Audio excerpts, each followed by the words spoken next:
Election mode में रहते हैं, चुनाव में रहते हैं। तो इसीलिए मोदी जी का सोचना है कि अगर 7 चुनाव कराए जाए तो देश को बहुत फायदा होगा और इकोनॉमिक्स होगा।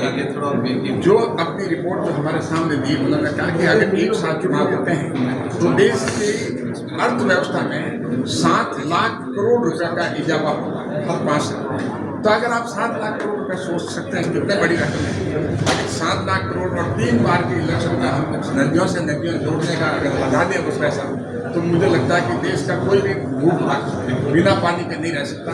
और पीने का पानी और खेत को पानी और हमारे मवेशियों को पानी और जीव जंतुओं को पानी ये और हरियाली पूरे देश में भारत के कृषि के क्षेत्र में एक्सपोर्ट का काम कर सकता है। तो इतनी बड़ी सोच प्रधानमंत्री मोदी जी के हैं कि ये पैसा जो वेस्ट जाता है और हमारा समय भी बर्बाद होता है।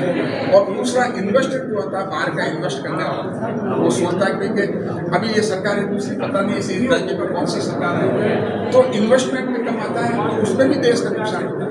तो डायरेक्ट और इनडायरेक्ट नुकसान जो है, और कुछ नुकसान ऐसा है कि हम उसको क्वान्टिफाई नहीं कर सकते, उसको कैलकुलेट नहीं कर सकते। इतना बड़ा नुकसान होता है उसको तो कैलकुलेट कर नहीं सकते। इसीलिए हम अगर चाहते हैं कि भारत विकसित भारत बने तो आने वाले टाइम में और हमें सबको पार्टी करके हमें 1 नेशन 1 इलेक्शन के लिए जाना ही होगा। मुझे पूरा विश्वास है हमारे जो 41 मेंबर की कमेटी है, आज तक नॉर्मली 29 मेंबर की होती है, तो लगभग सभी पार्टी के उसमें नेता हैं, बड़े बड़े नेता हैं उसमें, बड़े बड़े लोग हैं, मेरे से बहुत सीनियर हैं।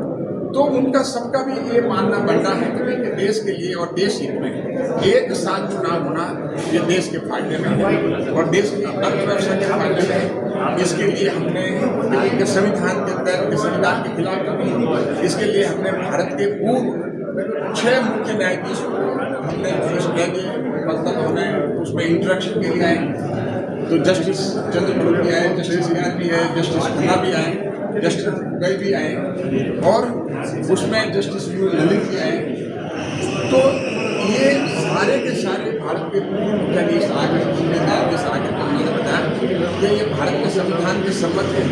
ये देश 1 नेशन 1 इलेक्शन बेसिक स्ट्रक्चर के खिलाफ नहीं है, 1 नेशन 1 इलेक्शन फेडरलिज्म के खिलाफ नहीं है, पर ये देश में है।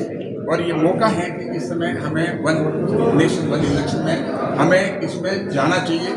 और इसके लिए हमने इकोनॉमिस्ट को भी बुलाया इसके साथ साथ। और इकोनॉमिस्ट जो हैं गीता गोपीनाथ जो हैं बहुत बड़ी इकोनॉमिस्ट है, वर्ल्ड बैंक की डिप्टी चेयर रही हुई है, तो वो भी आकर के मोहन सिंह अलवाया भी आए थे, वनगड़िया जी भी आए थे, हरीश शाह जी जो है लीगल वो भी आए थे। हमने कपिल सिंह जी को भी बुलाया था जो कि राज्यसभा के मेंबर हैं। तो काफ़ी MP सिंह जी जो इकोनॉमिस्ट हैं वो भी आए थे। तो काफ़ी लोगों को हमने बुलाया है और काफ़ी स्टेट में हमने मुख्यमंत्री को सुना, मुख्यमंत्री आए थे अपनी बात कहने के लिए। तो उसमें महाराष्ट्र के मुख्यमंत्री, हिमाचल के, उत्तराखंड के, पंजाब चाहे हरियाणा हो, स्पीकर भी आए थे और सिविल सोसाइटी के लोग भी आए थे। और अब भी हम जो है कई स्टेट मॉडल सिविल सोसाइटी के अवार्डीज वगैरह को बुलाना चाहेंगे। राजस्थान पंचायत चुनाव को लेकर